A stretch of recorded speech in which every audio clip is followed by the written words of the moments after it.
It was about Christmas that Derby broke down one evening while calling on me. I was starting the conversation toward the next summer's travels when he suddenly shrieked and leaped up from his chair with a look of shocking, uncontrollable fright.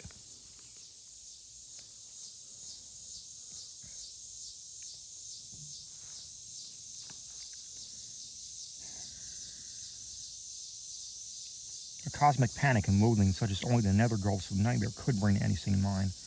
My brain! My brain! God, Dan!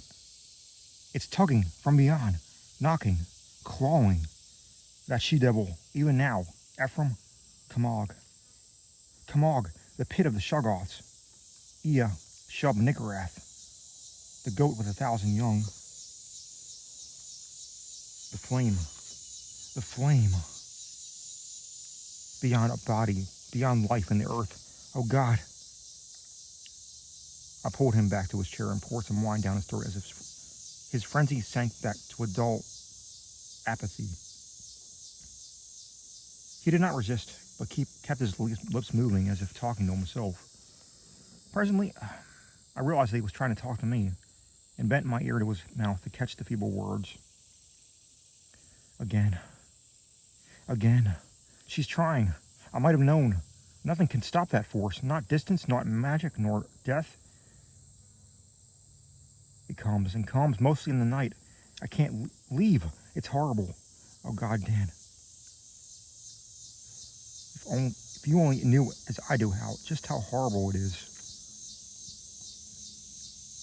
When he had slumped down into a stupor, I propped him up with pills and let normal sleep overtake him. I did not call a doctor, for I knew what would be said of his sanity, and wished to give nature a chance if I possibly could. He waked at midnight, and I put him to his bed upstairs, but he was gone by morning. He let himself out quietly out of the house, and his butler, when called on the wire, said he was at home, pacing restlessly about the library. Edward went to pieces rapidly after that. He did not call again, but I went to daily to see him. He would always be sitting in his library, staring at nothing and having an air of abnormal listening. Sometimes he talked rationally, but always on trivial topics. Any mention of his troubles, of future plans, or of asenath would send him into a frenzy. His butler said he had frightful seizures at night, and during which he might eventually do himself harm. I had a long talk with his doctor, banker, and lawyer, and finally took the physician with 2 special colleagues to visit him. The spasms that resulted from the first questions were violent and pitiable, and that evening a closed car took his poor struggling body to the Arkham Sanitarium. I was made his guardian, and called on him twice weekly, and almost weeping to hear his wild shrieks, awesome whispers, and dreadful, droning repetitions of such phrases as, I had to do it. I had to do it. It'll get me. Down there in the dark. Mother, Dan, save me.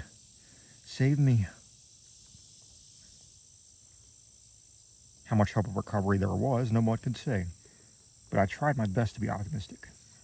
Edward must have had a home if he emerged, so I transferred his servants to the Derby mansion, which would surely be a sane choice.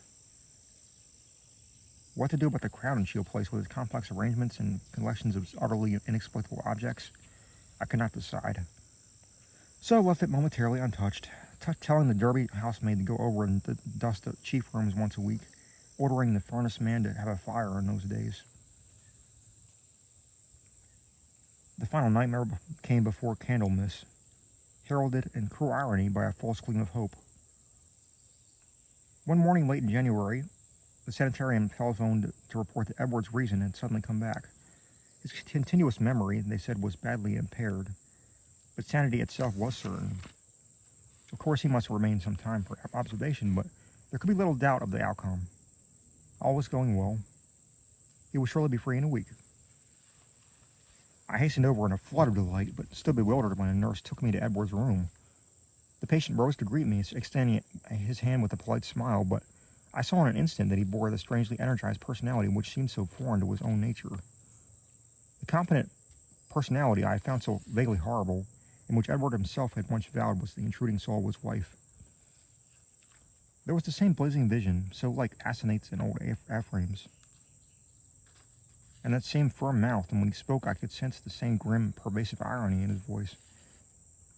The deep irony was so redolent of potential evil. This was the person who had driven my car through the night 5 months before, the person I had not seen since that brief call when he had forgotten the old-time doorbell signal and stirred such nebulous fears in me. And now he filled me with such the same dim feeling of blasphemous alienage and ineffable cosmic hideousness. He spoke affably of arrangements for release, but there was nothing for me to do but assent. Despite some remarkable gaps in his recent memories, yet I felt there was something that was terribly, inexplicably wrong and abnormal. There were horrors in this thing that I could not reach. This was a sane person, but was it indeed the Edward Derby I had known? If not, who or what was it? And where was Edward? Ought it to be free and confined, or ought it to be extirpated from the face of the earth? There was a hint of the abysmally sardonic in everything the creature said.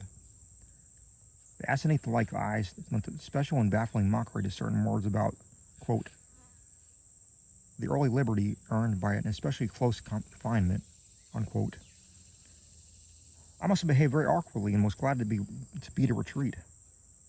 All that day and the next I racked my brain over the problem. What had happened? What sort of a mind looked out through those alien eyes in Edward's face? I could think of nothing but this dimly terrible enigma, and gave up all efforts to perform my usual work. The second morning, the hospital called up to say that the recovered patient was unchanged. By evening, I was close to a nervous collapse. A state I admit, though others will vow it colored my subsequent vision. I have nothing to say on this point except that no madness of mine could account for all the evidence.